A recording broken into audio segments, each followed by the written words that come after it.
Hola, hola, ¿cómo están? Un gusto nuevamente estar aquí con ustedes en un tema tan complicado de revisar para muchos, para todos yo creo, porque evidentemente son muchas reacciones, son muchas cosas que aparentemente ser completamente, pero la verdad es que vamos a tratar de verlo de manera muy resumida. Vas a ver que el ciclo de Krebs no es tan difícil, puesto que en esta clase nos vamos a centrar a ver lo más importante, ¿de acuerdo? Entonces quiero que por favor prestes muchísima atención. Es que analicemos el ciclo de Krebs a un punto de vista muy personal. Yo creo que cuando me tocó a mí revisar el ciclo de Krebs, revisé reacción por reacción, enzima por enzima, y al final de cuentas fue información que a veces cuando los estudiantes no le encontramos utilidad, pues se nos olvida fácilmente. Entonces la idea de esta clase es que tú comprendas el ciclo de Krebs, que sepas para qué sirve, que sepas qué importancia biológica tiene. A lo mejor desde un punto de vista práctico y a lo mejor demasiado, eh, ¿cómo podríamos decirlo? Demasiado pequeño, no tengas que aprenderte tantas cosas, pero biológicamente es importante en el sentido que si tú entiendes cómo funciona el ciclo de Krebs, qué intermediarios pueden funcionar para la creación de otras sustancias, tú vas a decir, ah, con razón mi paciente, que a lo mejor con tal dieta sigue aumentando de peso, porque evidentemente gracias al ciclo de Krebs tú vas a entender cómo se interrelacionan pues todo el metabolismo, ¿sale? Entonces acuérdate, vamos a aprender aquí en esta videoclase qué es el ciclo de Krebs, cómo está conformado, cómo podemos dividirlo y especialmente para qué me sirve. Acuérdate que a mí me interesa mucho saberse los puntos de control, cómo se regulan los ciclos, porque es más sencillo que tú entiendas cómo se encuentra regulado el ciclo a que tengamos que aprendernos reacción por reacción. Entonces, insisto, en esta clase vamos a ver los puntos básicos y vitales del ciclo de Krebs. Si tú decides ver cada una de las reacciones, etcétera, adelante, eres libre de hacerlo, pero voy a hacer énfasis en lo más importante del ciclo. Bueno, pues de inicio el ciclo de Krebs tiene muchos sinónimos. Podemos encontrarlo con el nombre del ciclo del ácido cítrico, ciclo del ácido tricarboxílico o también conocido como el famosísimo ciclo de Krebs. Cuestiones básicas del ciclo de Krebs. Tienes que acordarte que son 8 reacciones, ¿de acuerdo? Donde lo que se busca es que la molécula de acetilcoenzima A, molécula que vimos cómo se genera en el video pasado, cómo se oxida hasta formar dióxido de carbono y energía, ya sea energía en forma de ATP o en forma de NAD o FAD. Acuérdate aquí, esto es muy importante, no se nos vaya a olvidar. El ATP es una molécula de alta energía. Esta molécula, cuando se rompen sus enlaces, permite liberar grandes cantidades de energía. Y el ATP, acuérdate que se forma en muchas reacciones con fosforilación a nivel de sustrato. ¿Qué quiere decir esto? Que por ahí va una molécula de ADP, se acerca a una reacción y se fosforila y se forma ATP en las mismas reacciones del ciclo. Pero tenemos otras moléculas, que es el NAD y el FAD, que se generan en el ciclo, pero que posteriormente en otra etapa, que es la cadena transportadora de electrones, estas moléculas me forman más ATP. ¿De acuerdo? Muy bien. Siguiente punto importante. Este ciclo es totalmente aerobio. ¿Qué significa esto? Que si hay condiciones anaerobias no se va a formar ATP. Y esto es muy importante. Vamos a correlacionar un poquito con la clínica. Ahorita ya estás más empapado de anato, ya estás más empapado de bioquímica, ya estás más empapado de biología celular y tisular. Bueno, ya sabemos que las células tienen un metabolismo. Sabemos que las células tienen un metabolismo aerobio y anaerobio. Imagínate entonces que están las células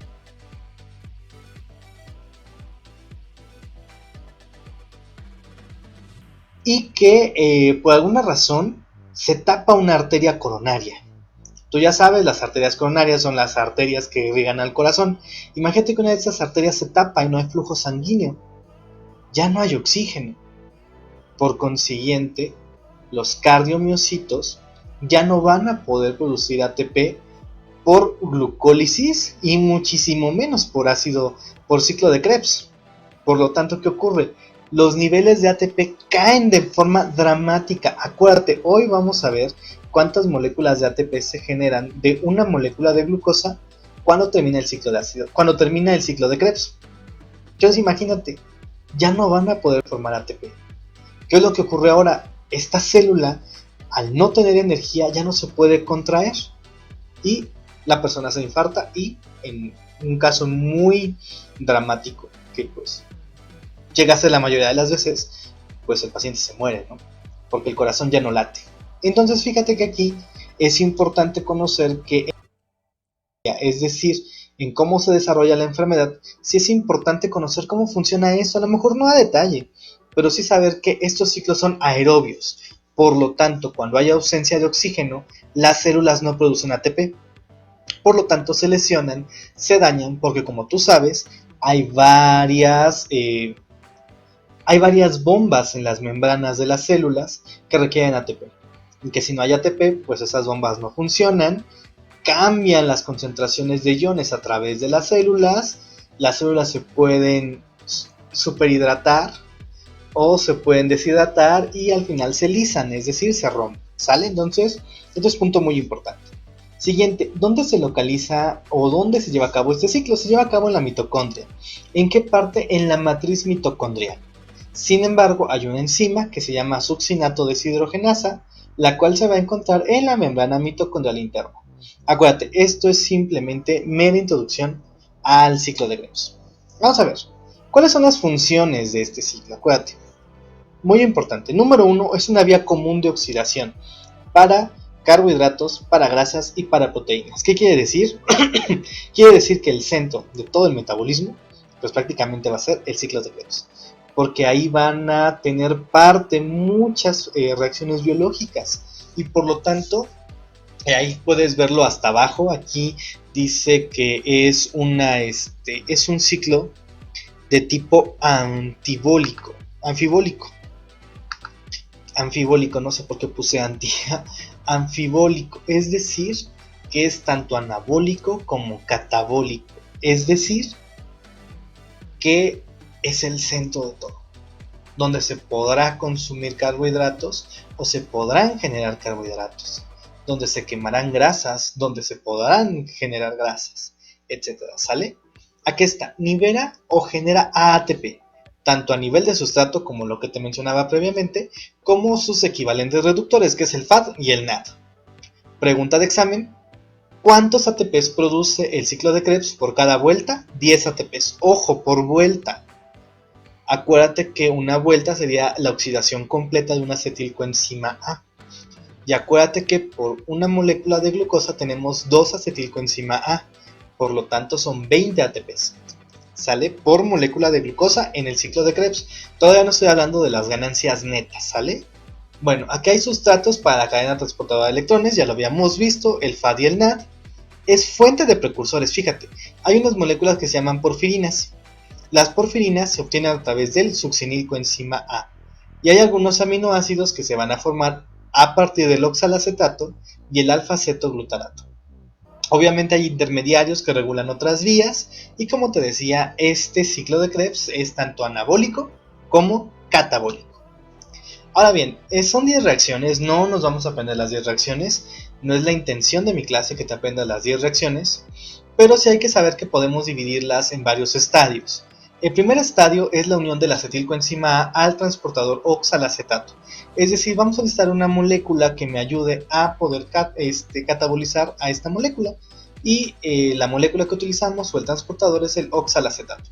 Entonces en la primera reacción se condensa el acetilcoenzima A o se une al transportador.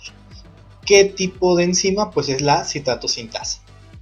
En el estadio número 2 es la ruptura del transportador, es decir, ya empezamos a transformar estas moléculas. Y tenemos van de la reacción número 2 a la reacción número 5. Y observa que está la conitasa, la isocitrato deshidrogenasa, el complejo alfa-cetoglutarato deshidrogenasa, que hay varias enzimas, etc. Y aquí tenemos la succinilcoenzima A sintetasa, y aquí cómo se van transformando. Chécate, aquí en la reacción 5 hay una fosforilación a nivel de sustrato. Y mira, ya por último, la estadio 3, que es la regeneración de transportador, es decir, cuando volvemos a transformar al oxalacetato, tenemos estas tres reacciones, que es de la succinato deshidrogenasa, la fumarasa y la malato deshidrogenasa. Puntos claves, las reacciones 1, 3 y 4 son irreversibles. ¿Sale? Pero insisto, acuérdate, son tres estadios del ciclo: la unión de acetilcoenzima A al transportador, la rotura del transportador y 3, la regeneración del transportador. Insisto, no es necesario que nos aprendamos todas las reacciones, ¿sale? Solamente hay que saber los puntos básicos del ciclo. Y pues aquí podemos observar todo el ciclo de Krebs. Observa cómo la acetilcoenzima se une al oxaloacetato, se forma citrato, etc, etcétera y demás. Y mira, nuevamente aquí se vuelve a formar oxalacetato. Chécate. Todas estas vueltecitas son las que hace el ciclo, y ve cómo obtenemos NADS. Obtenemos un GTP, que sería el ATP, y el FAT. Aquí está, energía y rendimiento. Esto es algo muy importante. Se genera ATP en la reacción número 5, que es lo que te había mencionado. Siguiente, por cada acetilcoenzima A se producen 3 NADS y un FAT. Cada uno de ellos, cuando entra a fosforilación oxidativa, nos va a formar ATP. Y aquí está, por cada acetilcoenzima A voy a formar un ATP neto, como es a lo que me refiero, es la fosforilación a nivel de sustrato, mientras que 9 se van a formar de la fosforilación oxidativa, es decir, los 10 ATPs por vuelta del ciclo. Pero si tomamos en consideración desde la glucosa de la vía anaerobia, es decir, sin oxígeno, acuérdate que nos forma 2 ATPs. Y si es aerobio, se pueden producir 32 hasta 30 ATPs, dependiendo de cuál sea la ruta que tome la molécula. ¿Por qué? Porque para que los productos finales de la glucólisis puedan entrar a la mitocondria, requieren unas sustancias que se llaman lanzaderas. Entonces, dependiendo de la lanzadera, que son cuestiones que tampoco nos vamos a meter, pueden ser de 32 a 30 ATPs. Pregunta de examen: ¿cuántas moléculas de ATP se forman a partir de una molécula de glucosa por la vía anaerobia? 2 ATPs. De la vía aerobia, ¿cuánto es la cantidad máxima de ATP que se pueden formar? 32 ATPs, ¿de acuerdo? ¿En qué reacción se forma ATP en el ciclo de Krebs? En la reacción número 5, ¿de acuerdo? Estas son las energías que se puede formar en el ciclo y el rendimiento que tenemos del mismo. Ahora bien, ¿cómo se regula el ciclo? Muy fácil. Son de dos formas. La primera es la alostérica. Acuérdate, cuando hablamos de alostérica nos referimos a las enzimas. Las enzimas que se regulan de esta manera son las que ahí se encuentran descritas. Pero ¿qué es lo que ocurre? Estas enzimas requieren de calcio. Entonces, ¿en qué momento se utiliza calcio en la célula? Ejemplo, en la contracción muscular. El calcio es necesario para que exista contracción. Entonces, cuando la célula está con requerimientos altos de energía, pues este ciclo se activa. Pero también se regula por ATP y NAD, que regresamos a lo mismo. Si tenemos exceso de ATP y exceso de NADs, significa que la célula tiene una gran cantidad de energía, por lo tanto no tiene que producir más.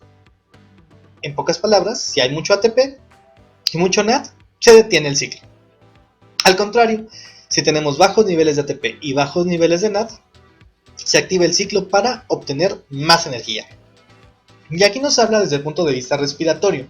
Acuérdate, por respiración debemos de entender el proceso que se lleva a cabo en la mitocondria, no el proceso de meter aire a los pulmones.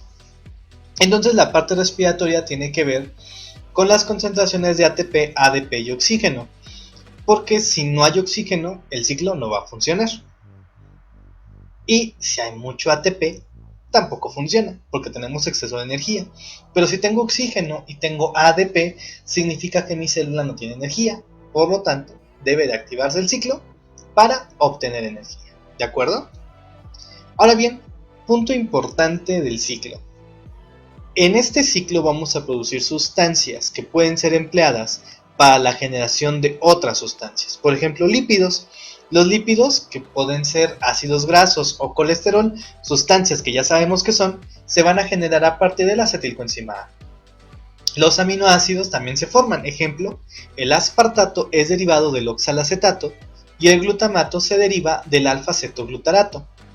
Ya habíamos visto que las porfirinas provienen del succinilcoenzima A, mientras que se puede formar glucosa a partir del oxalacetato. Aquí nos menciona que pues, el oxalacetato no puede atravesar la membrana, así que realmente del malato sale de ciclo, sale de la mitocondria, y este malato ya se transforma en oxalacetato y de ahí se forma glucosa. Entonces, chécate, esto es un punto muy importante. Fíjate que a partir de este ciclo podemos formar lípidos, podemos formar aminoácidos y también podemos formar glucosa. Es por eso que cuando nosotros tenemos un exceso de consumo de carbohidratos, el excedente se forma en lípidos. ¿De acuerdo? Ojo, pero de los lípidos no se pueden formar glucosa. Eso no. Pero sí de otras sustancias, lo cual será muy importante para comprender enfermedades metabólicas. ¿De acuerdo? Pues eso es lo más importante del ciclo de Krebs. Espero que haya sido enriquecedor, espero que te haya apoyado a poder entenderlo. Te invito a que leas tu libro y que pues hagas la actividad que te deje en el Classroom.